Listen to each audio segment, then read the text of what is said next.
Hello, ladies and gentlemen, and welcome to episode 19 of the Nosebleeds section podcast. My name is Nick, alongside my co-host Thomas, and yes, it unfortunately has been a week. We have not put out a video in a week. It's over a week, actually, about a week and a half now. A lot has come up this past week that we unfortunately weren't able to get a video out in, but we are back. We have not forgot about this. We do want to keep doing this as much as we possibly can. But we are back. When we are recording this, which we will get to a little bit later in the episode, is midway through the midday games, or the middle section of games on NFL Sunday. So we will talk a little bit about the NFL. Obviously, we can't talk about the Sunday night game. We can't really talk much about the 4 o'clock kickoff games or the Monday night game. But we can talk about Thursday and the 1 o'clock kickoffs, kind of our opinions and give our thoughts for the season from things we saw. Maybe we'll try to record this on a Monday, or maybe we just talk about NFL on Wednesdays only, give predictions and what we think are going to happen or is going to happen, as well as coming back to the previous week and talking about the previous week on what we saw from players, what we saw from teams, and things like that. So leave a comment like that down below. Let us know what you think, if we should just kind of do it in between games and split the do Thursday and 1 o'clock games and then do the 4 o'clock Sunday and Monday night games. Maybe we'll see how that goes. But one thing that we talked about a couple episodes ago was Lionel Messi and how he wanted out of Barcelona. He has been with Barcelona since he was extremely young. I don't know the exact age, but he's been there for a while. He wanted out, but it has just come back. Or not just come back, it's been back for a little. That he wants to stay at Barcelona, or not that he wants to stay. He's going to stay at Barcelona due to legal reasons, and he doesn't want to screw the club over or anything. And no one is realistically going to dish out £700 million to sign him. Just no one's going to do that. So for Barcelona, it's a little dumb because he has 1 year left on his contract, so he's going to leave on a free transfer, so Barcelona is not going to get any money. And I know you don't pay attention to soccer much, and I feel like every time we talk about soccer, I kind of say that line. But the Barcelona players have voted Messi to keep his captain's band at Barcelona. Now, you don't have to know much about soccer, but you do know about sports in general and being a leader and being a captain and things like that. So for someone to say that they want out of a club, for it to be very publicly stated how he was not happy there, comes back due to legal reasons and his contract, and then the players still vote him as captain.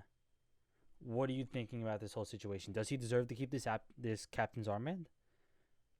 I mean, personally, obviously, like you said, I don't know the entire situation. I've just, the big things that have come up in the news. But I feel like when you have one of the greatest players of all time on your team, you kind of still put him as a captain, because I feel like it's not like he's going to go out there and not give his full effort. Like, he wanted to leave, now he's stuck there, unfortunately.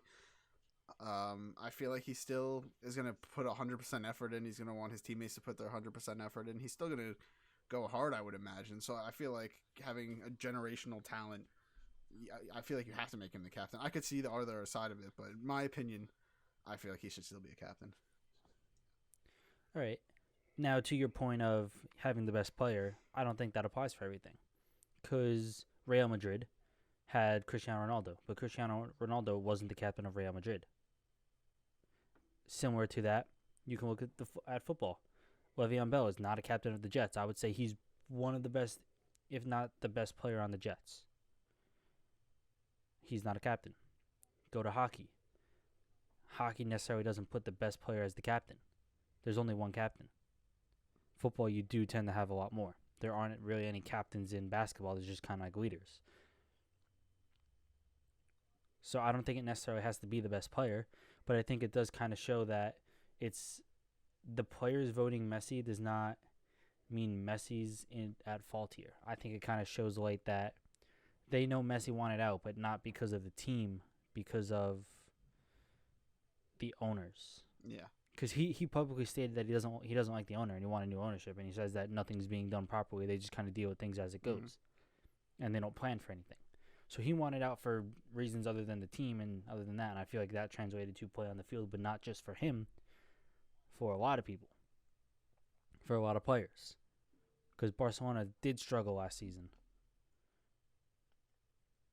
I do think Messi staying is big for Barcelona. It keeps the Real Madrid-Barcelona rivalry big instead of you don't have many big names on Barcelona at the moment other than Messi. I mean, don't get me wrong. They have a lot of big names, but I feel like when Ronaldo left Real Madrid, there's still a lot of big names on Real Madrid to be like, wow, this is like Real Madrid still has good names. They have a very good team. You can kind of say that for Barcelona, but the thing is, like, Messi makes Barcelona, in my opinion. Well, yeah, he like you said earlier, he's been there for how long? Like he has been the history of Barcelona for how many years now? For yeah, exactly, for a very long time. I mean, I think it would have been cool to see Messi in a different league. Like if he came to the Premier League and started playing in England, I think that would have been cool to see. I do think it would have maybe favored a couple teams way more than others, but I am happy to see him back at Barcelona. I do think he's going to leave next year, and I don't think he's going to stay a Barcelona player, which again screws Barcelona out of anyone that they were going to get because this is the last year of his contract. If he leaves at the end of this year, it's on a free transfer, meaning Barcelona gets no money from him, where they would have gotten about $300 million in return for him instead of the $700. So I feel like they just missed out on $300 million that they're just not going to get. They're just going to get nothing. Not the greatest business decision. Not at all. And I understand the whole thing of, oh, maybe we could win them over. It's 300 is nowhere near 700. But when you're talking about the probability of him staying, I don't see him staying much. Yeah. He verbally said he wanted out. There's no way he stays past this season. It's a free transfer. He can go wherever he wants without having to worry about a fee involved. And every other team is going to be licking their lips saying, I can get Messi on a free transfer. I don't got to pay this insane number other than like his contract, like what he's going to make. But you don't have to pay Barcelona anything. And Barcelona just got I wouldn't even say they got screwed over. They screwed themselves. It just seems like it's poor business decision after poor business decision. And as it's come out that Messi has said, they just kind of deal with things on the fly. I don't think they ever would think I don't think they thought that Messi would ever come out and be like, I want to leave Barcelona. Which is their first issue because they should have been like, all right, if this happens, what is the minimum number we are taking, even with his contract and everything? And how can we try to keep him to strengthen the squad? Because I feel like they just haven't done that. They make all these random signings, which is great. I think they got a couple good signings in De Jong. I think he's a really good player. But some of their other players are getting older. They haven't invested in a proper they haven't invested in a proper team around Messi. They've invested with a couple interesting signings. Like you still look at it and you're like, oh, why are you signing them? And they turn out to be decent, but at the same time, you're playing for Barcelona. You're gonna get yourself in the good positions to be able to do a bit more when you're playing for a team of that caliber. So I don't know. I just don't understand that whole thought process behind the business aspect of Barcelona, where they're literally going to get nothing from Messi because there's no way he signs a new contract.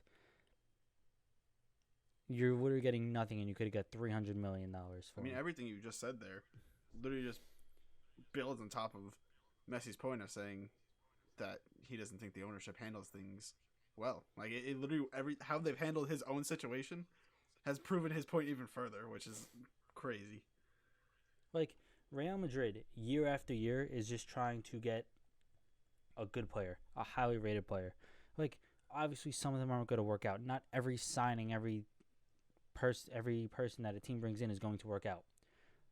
Real Madrid spent so much money on Eden Hazard, and he barely did anything last year.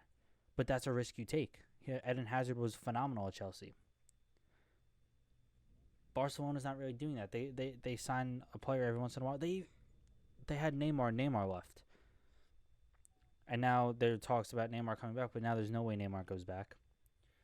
But also, that's really all the Messi situation is. I mean, if anything comes out saying he's going to miraculously leave in the next 2 weeks is going to be shocking, but that's something we're going to have to talk about at the end of the year. But some stadiums and some places around the world are allowing fans in at minimum capacity to watch games. I know in the NFL they're having it. There were a couple teams are allowed to. I know this week the Chiefs and the Jaguars are. Hmm. In France, they had minimum capacity to go watch some of their like soccer games. In England, non-league games and lower division teams are able to have fans there. The Premier League and like leagues like that higher up are not allowed to have fans yet. But it does seem like things are starting to progress. I will say, and I want your opinion after. Sports without fans is great because sports are back, but without fans is very. I don't know the exact term I'm looking for, but it's different because they add in the fake sound behind everything. But whenever they try to change the sound, it's always off or it's a weird sound. It just feels weird. Like watching soccer or watching the NFL, it was weird.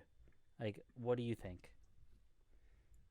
Do you think it's like good to maybe have every place allow some fans in at minimum capacity? At first I felt like when you saw the Chiefs saying that they're going to have fans week one, and all these other teams, I think you said I'm pretty sure it's only the Jags and the Chiefs who had fans for week one. That gives them an advantage because when you have fans, the third downs are louder. Like the when the defense is on the field, it's louder. When the offense is on the field, it's nice and quiet for them. It definitely gives a team a small edge, but it's any edge you could get at a professional level is huge. So I do feel like we've missed that, and I was very opposed to allowing some teams to have fans and then others can't. Like literally, like in we like I always go to the Jet games. They're not allowed to have fans due Mm-hmm. to laws in the state right now and rules that the state has made due to COVID-19. Yeah. So I was like, I feel like that's a little unfair. But after watching some of the games, I feel like it's nice to have even the small amount of people that they do have, like at the Chiefs game. It was nice just to hear some like actual fans in the crowd. Those third downs were a little bit louder when the team scored. The fireworks went off, which is not happening when there's no fans there. It was just, it was refreshing to see almost, and I'm happy we have fans. But I feel like for some sports it doesn't matter either. Like basketball, they have no fans. Yeah. I feel like basketball has been really enjoyable to watch. Does it affect the team? Like for home court advantage, definitely. But for the NFL, I'm sure like you being a big soccer fan, I'm sure it affects soccer tremendously with how crazy their fans are. But I think it really depends on the sport. Yeah, I agree. I also feel with football, it's very like there's a couple places in football. Like I think Kansas City's one. I think the Saints Superdome uh, is another. I mean, I could just keep going down the list of like places that have really intense fans. But like watching some of the games today, like the Saints game for example, because that's one that like I mean I feel like that's one place that you noticeably know where when fans are loud. I think it happens all over the place. This is just one example because it's in a dome, so it just seems louder. Mm-hmm. But like when the Buccaneers have like a third down, it's dead quiet. When the Saints get a first down, it's dead quiet. All you hear is like players and stuff. There's no fans. It's a much different feel to it. It's like, yo, nice, we got a first down. Like, let's keep going, let's keep going. But at the same time, like with fans, there's extra hype because then you have the entire place rocking. Everyone's like, yo, we got a first down. It's so loud. There isn't that anymore. So any away team going somewhere, there's no fear factor. Actually, a better example is probably Seattle. Mm-hmm. Seattle's fans are insane. Everyone knows how insane Seattle fans are. Seattle plays home. They don't have that luxury of having all those fans that are just gonna like. So many people say it's so hard to play in Seattle when you're on offense because you can't hear play calls, you can't hear like audibles and things like that. That isn't there anymore. You could do it at like there's no fear factor intimidator. It's just not there. Again, like for other sports like soccer, especially in Europe, those like their home away is huge because that is constant noise. That's constant heckling from crowds to players and things like that. It's just not there. Obviously, it's kind of just what has to be done at the moment. I wish it wasn't. I wish we could kind of move on past this, but maybe to lighten the mood a bit. In the news, very other than sports.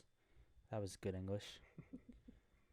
Um, I believe in the UK they are on phase 3 of COVID testing for vaccines. I don't know exactly what phase 1 and 2 were, nor do I really understand phase 3. Because I don't understand it at all. I just kind of saw phase 3 testing is commencing for COVID. Which, I mean, I feel like that's a good sign. You got through 2 things that clearly don't work. True. Third time's the charm, maybe. Maybe next week we find out if we have a COVID vaccine. And then everything can just go back to normal, kind of ish. I mean, it's going to take a while still. I just hope that. Oh, it definitely is. And I'm just kind of surprised that there hasn't been a second wave of cases. Yeah. There hasn't been a resurgence that I really thought there was going to be. Maybe there still is. I mean, I hope not, because that would be terrible. Yeah. But, I mean, I felt like there was going to be this giant rise. It was going to fall off for a little because everyone kind of stayed inside. And then it was just going to skyrocket again because people were going to be like, oh, we've been inside for so long, I'm just going to go out and do whatever. That didn't happen. It's just been kind of I feel like it's just there, but it's not there at the same time. But that is obviously something I really hope goes away soon because I would love to see fans at games. I would love to be able to kind of go back to a normal life. But as we said, so what we're going to talk about now is the NFL. We watched Thursday Night Football. Sunday football. We are midway through the 4 o'clock games at the moment. A little past, actually. But at the moment, what are your biggest takeaways from week 1 on who has played? Obviously, the 4 o'clock games, we've seen some of them. We haven't really seen all of them. What are your takeaways? And what have you kind of gotten from what's going on at the moment? I think my biggest takeaway so far is that the Jets stink still. And I'm upset. Look, they did only lose by 10. Also, at the same time, they did play a very, very good Bills defense. It doesn't matter. If I kept saying this to my family when we were watching it. They didn't look great. The score, it made the Jets look way better than they actually are. I wouldn't have been surprised if we lost by 60. They didn't get a first down until the second quarter. Yeah, I'm not saying they did great. Le'Veon Bell barely touched the ball. I feel like Sam Darnold just kind of struggled in the pocket. There was passes that I felt he easily could have made. I felt like there was a lot of not blown coverages, but I feel... Oh, there was blown coverages. You could say it. No, there definitely was. But the thing is, some blown coverages, but also the offensive line wasn't as good as I thought it was going to be because I feel they tried to bolster that a lot. The only good one was Mekhi Becton. Yeah, I feel like it just wasn't the way it was. And I do feel that the Bills should have had 2 more touchdowns. Oh, definitely. And that's going to be on Josh Allen because there was 2 plays where there was someone wide open in the back of the end zone, Josh Allen rolling to his left, and he just didn't fix his hips to throw a good pass. He had 2 opportunities, so it really could have been 42-17. Yeah, and he fumbled the ball twice while they were driving. Yeah, so easy touchdowns for the Bills that they just didn't capitalize, but that's something Josh Allen's going to have to fix. And the Bills, I mean, same as last year, I think the Bills looked like a pretty decent football team. Their defense was very good. Yeah. Can't really fault it much. Again, there's little things to fix on offense, but I do think with the addition of Stephon Diggs, that is a very, very good football team. Now, as you said, the Jets stink. The Cleveland Browns put up 6 points. Stink too. Now, they were playing the Ravens, who I would argue is a much better team than the Bills. Yeah. But I thought the Browns, with a new offense, were going to fix some things that they clearly struggled on last year, which, in my opinion, was they tried to hit the long ball almost every other play. There was a lot of play action to long balls, and I felt it was so readable because they didn't run the ball. You have a receiver like Odell, and you have Jarvis Landry. They decided they were going to fake run the ball and throw it deep. I feel like they kind of just got rid of the fake run the ball and were like, we're just going to throw it deep. I do think Chubb and I do think Kareem Hunt did run the ball a good amount today. But they just couldn't get anything throwing. Now, as much as people want to just rip on Baker Mayfield and everything, that's 6 points. He did throw a touchdown. I don't believe he threw a pick, actually. No, he did throw 1 pick. Yeah. He did throw 1 pick. But my biggest takeaway from the Browns was that their offensive line needs more work than anything. Like, that was. I know you were really just watching the Jets game. I was watching Red Zone just because I like to see what's going on in all the games. And I know the Ravens' defense is good.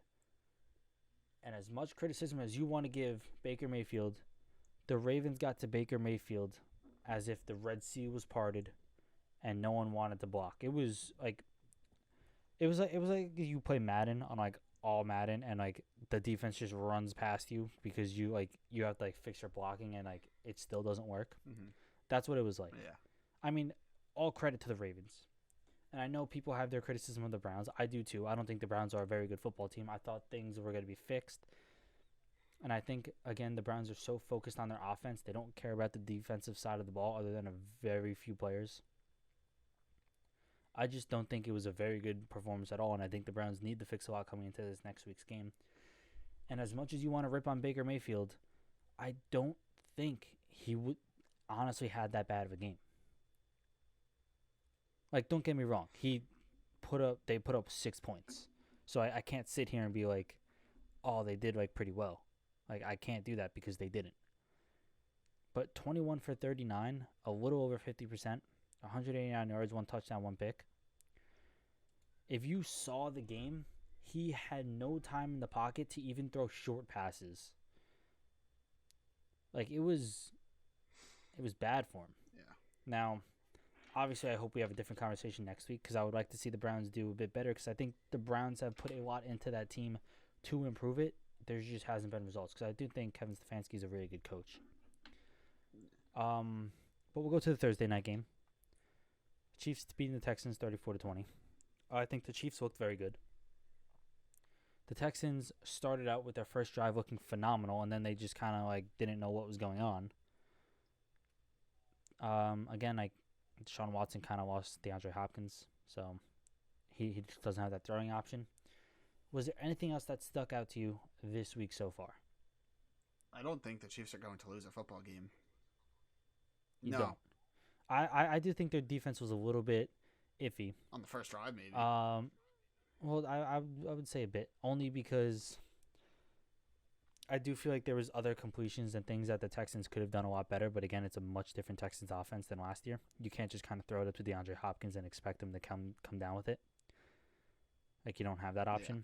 But I'm not taking anything away from the Chiefs. The Chiefs kind of blew that game out of the water. Wasn't really close. But, like, we got to remember, no discredit to the Chiefs, but, like, or this is not discrediting the Chiefs. I don't even know what I'm saying. The Texans team did not play very well after that first drive. But No, they are a good their offense. Defense is their defense is supposed to be their strong suit, and they gave up 34 points. Well, not even that. Their offense is great. Deshaun Watson was an MVP candidate last year and a high one, and I know he lost his number one receiver. Well, that's the thing. Last year, that receiving core is, and that's all we have to base it off of. They played a team that literally could run sprints every single time on offense, and they'd still probably put up 20 points just because of their receivers. I'm not going to disagree with that. I just think the Texans. I just don't think they played terrible, but they didn't play great by any means. Again, this is the first like full on contact football game that any of these teams have played since last season because there's no preseason games. Just the way I look at it, I don't think anyone. I think the Chiefs are going to make everyone look like that. They somehow got better, and I just don't understand. Well, I would say the Ravens did too. The Ravens on offense looked phenomenal. The Ravens looked incredible today. I mean, they looked good last year too, though. Yeah. I just think like they just kind of came out swinging the same way they left, and I think they looked very good. Washington looked really good. They struggled in the beginning, but I think they came out really good. Cam Newton, 1-0 with the Patriots. Yeah. I think that Patriots offense actually looked pretty good. I don't think it looked bad at all. They did play the Dolphins. Dolphins isn't that great. Russell Wilson came out firing. He had a game. And the Raiders look really good. Like, I knew the Raiders had a really good offensive line, but they looked phenomenal. Their defense was a bit iffy, but I think they looked really good. I'm just nervous that, they drafted Henry Ruggs so high, and he was having a phenomenal He game, played good. and then he gets injured. So I'm He a little nervous about that. A speedy guy getting injured, it looked like a hamstring or something. I'm a little nervous about that. I hope it's not too serious. 'Cause I don't think he came back. yeah, he only had 3 receptions for 55 Yeah, yards. yeah. But I mean, like they still looked pretty good. Not much else going on anywhere. Joe Burrow does get his first start in the NFL. He did get his first rushing touchdown. The Bengals were winning 7-3. Again, we are halfway through the 4 o'clock game, so some of those scores might have changed. Yeah, they're losing 16. The Lions, are they now? Joe Burrow's having an awful game actually. Is yeah, he's 13 for 22, 89 yards. That's it. Yeah. Okay. Also, look, if we're gonna talk about bad offensive line, the Bengals and the Browns need to do something. Like, I was talking to my family, and well, not really my family, just my dad. But like watching that, like, there was one play, right? Joe Burrow handed the ball off. He handed the ball off, and he got hit before the running back. I didn't see that. Like, no, it was bad. Like, it was like I mean, he got hit before the running back, but I don't know if the running back hit like the line of scrimmage. That's how bad it was. Yeah, I mean, we saw the videos from practice before the season even started of him doing drills, and like it was just a mosh pit as soon as he snapped the ball, and then you see him running away from 6 defensive linemen trying to throw the ball. I mean, that's what happens. Yeah, they need a huge investment in that offensive line, and I think the Bengals tried to spend it on defense, which is fine. But the thing is, you have AJ Green to throw to. Giovanni Bernard's a pretty good option coming out. Tyler Boyd, I think, is good. I feel like they just invested everything they have in that defense and was like, Joe Burrow's good enough to do whatever we want. And it's just not panning out the way they want it to. Now, the Chargers, I do think, have one of the better defenses in the league. So I'm not going to sit here and say that they're playing terrible. But I'm not going to say, like, this is going to happen every week, because I do think the Chargers and, I mean, a lot of teams have really invested in the defense. I do feel like there's a lot of very good defensive teams. But yeah, the Bengals offensive line looks absolutely horrendous. Something there needs to be fixed. I'm worried because we already talked about 2 quarterbacks, and in Sam Darnold and Baker Mayfield. Those quarterbacks, it always happens with early draft picks. We've seen it. Baker was number 1, Darnold was number 3. You get drafted that high, which means you're getting drafted to 90% of the time a bad team. So it's not even a bad team, right? Like, all right. So my thing is, like, I think Derek Carr's a good quarterback. I do think Sam Darnold, Baker Mayfield, and Joe Burrow are all better talent-wise, but Derek Carr is going to have a better year than all of them if none of those teams can figure out their offensive line. Reason, Raiders have one of the best offensive lines in the NFL. If not, they have the best offensive line in the NFL. Well, that's bold. If you saw the way they were playing today, it was Josh Jacobs was running for like whatever he wanted to do. Yeah. And Derek Carr just had time to throw. Like, he went 22 for 30, and then Josh Jacobs had 3 touchdowns, 93 yards. Like, they were just, like, 93 yards isn't great, but, like, I'm talking about, like, inside the red zone and everything. Like, he could just kind of, like, run wherever he wanted. Their offense, it looked that good. Cool. Their defense, on the other hand, was not great. Yeah. I mean, but again, Chris McCaffrey's a stud, so. Oh, yeah, 100%. He had 2 touchdowns. Yeah. He's great. I also think Teddy Bridgewater looks pretty good. Yeah. But again, you have a team like that who has Derek Carr, who I think if you put Baker Mayfield, Sam Darnold, or Joe Burrow behind that offensive line, that Raiders team is a contender in their division and their conference. Now, I'm not saying they're not even going to be a contender with Derek Carr, because, again, I do think Derek Carr is a good quarterback. There's a lot of quarterbacks that are worse than him, like one who looked terrible at the beginning of the game, who everyone rips on, but he managed to come out with the dub. Mitch Trubisky. Yeah. Throwing 20 for 36. He was 13 for 27 at one point. 13 for 27 at one point. He completed his next 7 passes. Or he went 7 for 9, I think. 7 for 9 to finish the game. And he threw for 3 touchdowns, 242 yards. Now, if you watch the game, the first half was horrendous, and you were like, Mitch Trubisky is just a terrible quarterback. Why did the Bears pick him? And then he just goes out and just throwing dots to people at halftime. Like, I mean, he lived up to it. The Lions choked another Week 1 lead. They were up 23-6, and they lost 27-23. The Colts, I think, looked good and bad, and I do think there was a lot to fix from them. Pissed. But Gardner Minshew is back. There is no second-year drought at the moment.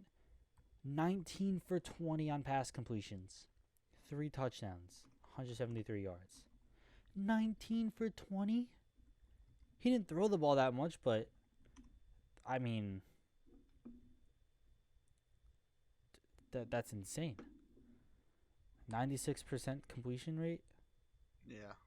It's crazy. From someone who I didn't think was phenomenal last year. I think he had a good year. I think he was had a good rookie year, and he kind of shocked a lot of people. 19 for 20. That's Drew Brees numbers. And I'm only saying Drew Brees because he's like broke his own record for pass completion rate in the NFL for like the last like 4 seasons. But 19 for 20, like that's a game. Fitzmagic up to his old tricks again. To end the episode, I do want to hear your opinions on. We did talk about how, I said how Tua was going to start, and how Justin Herbert was going to start. Neither of them started.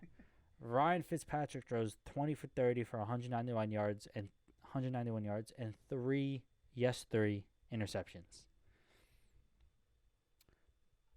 Should Tua have started, or should Tua have played? No, not a shot. All right, not even played. No.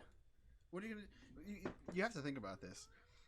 When you throw a rookie quarterback in, they're thinking, they're worried, they're constantly. Like you put Ryan Fitzpatrick in, he's thrown 7 interceptions in a game. He'll go throw 3 more probably. He does not care. That is what exactly, he did. That's what I'm saying.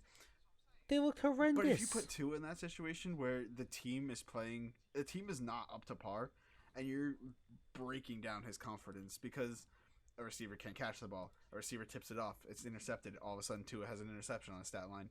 You make that rookie quarterback nervous, and that's why. Now, am I saying that's going to happen to Tua? No, but that's what teams are afraid of, is ruining the confidence. That's why I said it. Obviously, I think Tua is a better quarterback than Ryan Fitzpatrick, but teams care so much about that quarterback they draft. They don't want to throw him into the fire too early and then ruin his career. I mean, that's what. Well, that's what the Bengals did. Yeah, but the Bengals had they had Andy Dalton, but I don't know what happened there. Yeah, okay, but that's the thing. Like, right, me as a quarterback, I'd rather come in and learn a little bit under Andy Dalton and go 0-6. Yeah. Than go 0-6 trying to learn from Ryan Fitzpatrick. Now, I think Ryan Fitzpatrick has had a lot of brilliant moments, hence Fitzmagic in the NFL. Yeah. But I don't think Andy Dalton, I don't think he's great, but I don't think Andy Dalton's coming out throwing 3 interceptions to go show my rookie quarterback how it's done. Mm. And speaking of that, Joe Burrow just did throw an interception. He's 15 for 25. He has over 100 yards, though. But again, he has no offensive line. See, I don't... Joe Mixon rushing 19 carries for 68 yards. Yeah. I don't think if you throw a rookie quarterback in, it's necessarily terrible. But I feel like a lot... Because, realistically, if you want to show them, how a quarterback operates, you could just show them film from the season before how it works in their offense. I feel like the reason a lot of teams sit rookie quarterbacks is just to get them... Just get them acclimated to the NFL, seeing a defense live and in person look completely different than it does on game film. You could look at a defense 100 times, and when you're standing behind center, it's going to look completely different because you're not looking at it from the same angle. They're having different disguises. That's the reason I think Tua and Justin Herbert didn't start. Unfortunately, I think they're better quarterbacks, but it could benefit them in their career. Look at Patrick Mahomes. Sad his rookie year. Oh, definitely. And I do think another big one was the Packers. I think Jordan Love is going to come out of his rookie year or not even his rookie year, in the next like 2-3 years, I think he's going to be a good quarterback Yeah. because he's learning from Aaron Rodgers, who, again, I think is still at a very good part of his career where he can do a lot.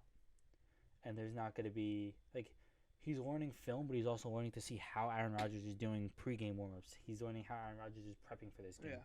He's learning all these different things where Justin Herbert's learning from Tyrod Taylor. Tyrod Taylor did learn from Phillip Rivers, so maybe he gets a couple of those things. Joe Burrow's doing this entire thing on his own. Yeah. And again, Tua's learning from Ryan Fitzpatrick.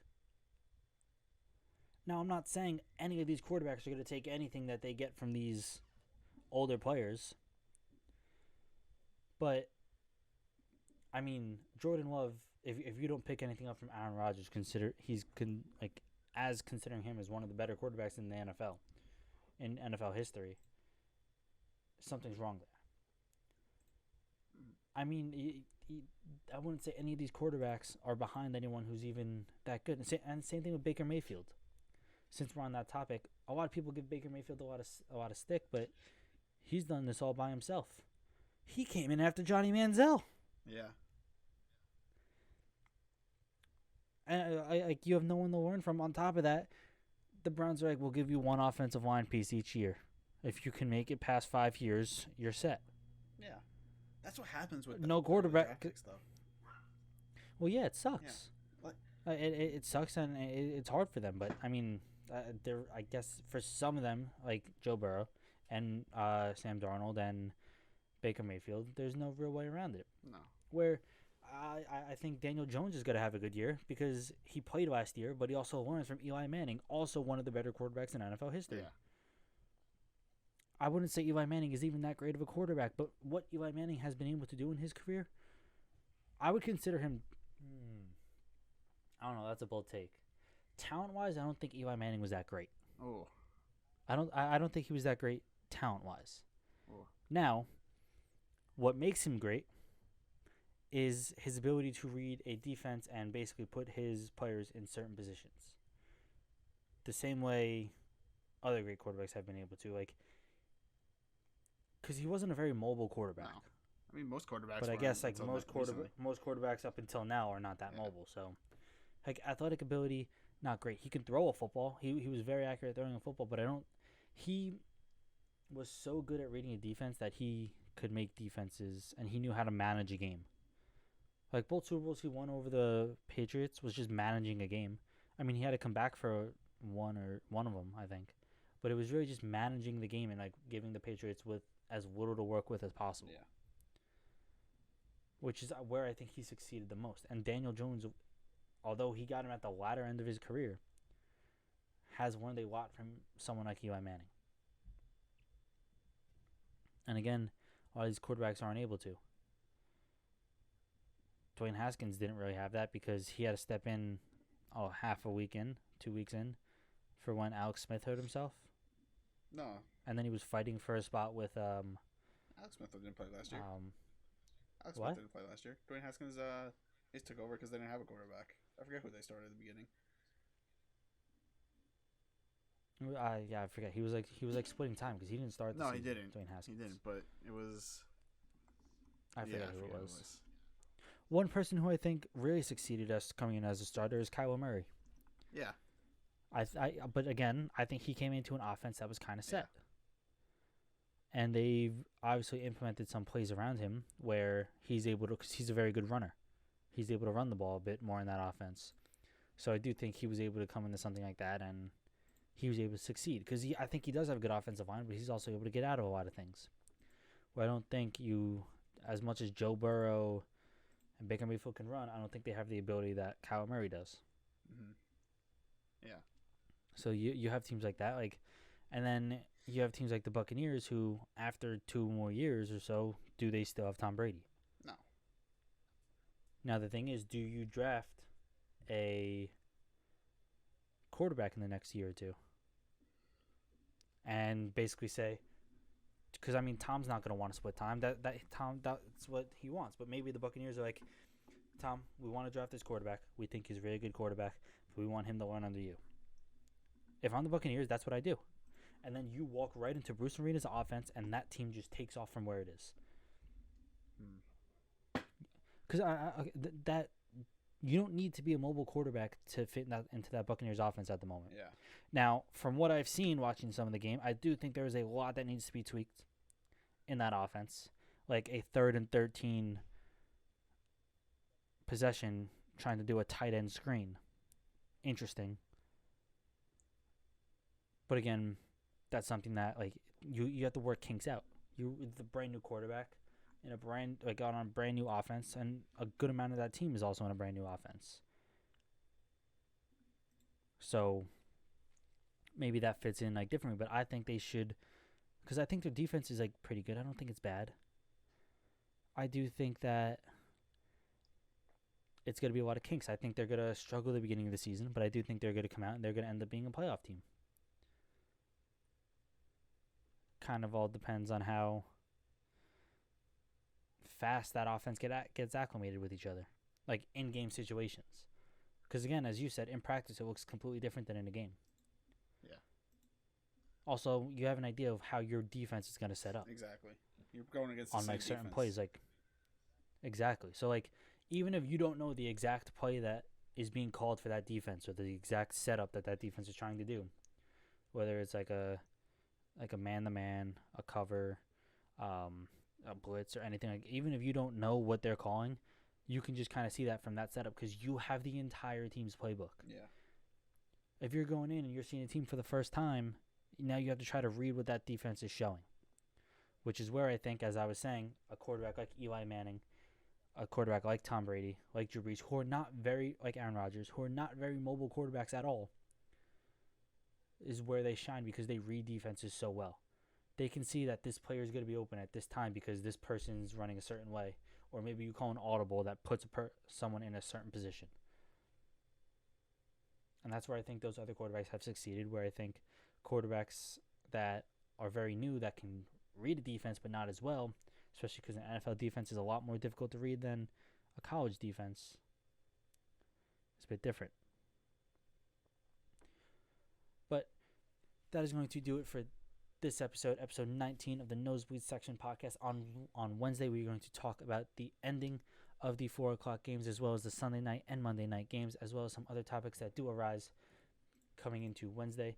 Thank you so much for tuning in.